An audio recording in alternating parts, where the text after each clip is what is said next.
That one time I got lost abroad.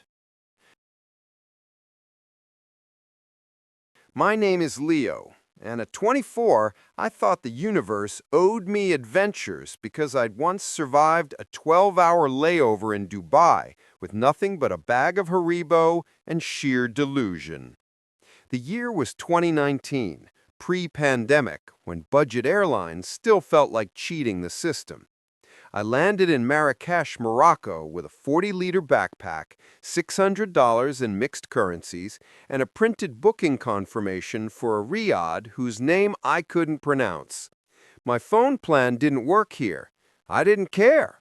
I had a paper map the size of a napkin and the unshakable belief that getting lost was just immersive travel. Day 3. I woke up at 5 a.m. because the call to prayer is impossible to sleep through when it's bouncing off medieval pink walls. I decided to beat the crowds and explore the Medina before breakfast.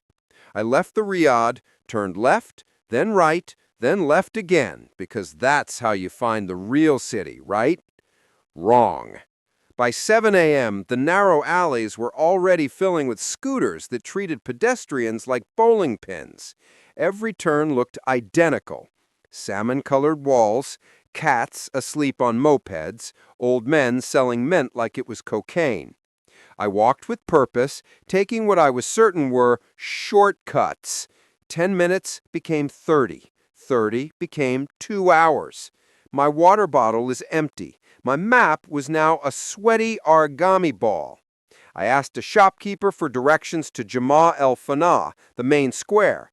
He pointed vaguely and said, "Tout droit, toujours tout droit." Straight ahead, always straight. I walked straight. I ended up in a tannery district that smelled like death wearing a leather jacket. Men waist-deep in pigeon-poop dye pits shouted "Balak, Balak!" as I stumbled through like a lost extra in a very smelly movie. At some point, I realized I was being followed, not in a dangerous way, but by a kid no older than 10 who kept appearing whenever I turned around. He never spoke, just grinned and vanished behind hanging rugs. I named him Shadow Ninja. By noon, a temperature hit 42 degrees Celsius. I was hallucinating ice cubes. I tried asking for help again, this time holding up my hostel key like a helpless toddler. An old woman in a bright blue jalaba took pity. She grabbed my wrist, no personal space in Morocco, and marched me through alleys so narrow my backpack scraped both walls.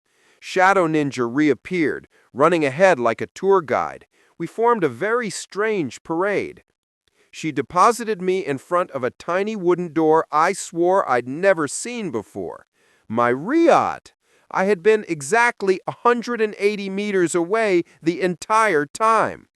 5 hours of walking in the world's most efficient circle. I tried to give her money. She waved it away, kissed me on both cheeks, and said something that I'm 90% sure translated to, "Stupid boy." Then she left. Shadow Ninja held out his hand. I gave him 20 dirhams. He saluted, did a backflip off a crate, and disappeared. Legend. I collapsed inside the courtyard fountain fully clothed. The Australian girl staying in the next room found me there 20 minutes later, shoes still on, looking like a drowned rat who'd lost a fight with the sun. "You okay?" she asked. "I just walked to Narnia and back," I croaked. She laughed so hard she snorted. "Welcome to Marrakesh. Happens to everyone the first time." That night, I sat on the rooftop terrace eating chicken pastilla and watching the sky turn the color of apricot jam. The call to prayer echoed again, softer this time. I realized something. Getting lost wasn't the mistake. The mistake was thinking I was ever in control to begin with. I still have the crumpled napkin map. It's framed in my apartment now, right next to a photo of that blue jalaba grandmother dragging a sunburned idiot through the souks. Some people collect souvenirs. I collect proof that the world is bigger than my plans, and sometimes the kindest thing a city can do is refuse to let you leave unchanged. And Shadow Ninja, if you're out there, brother, your 20 dirhams was the best money I ever spent. 10 out of 10 would get lost again.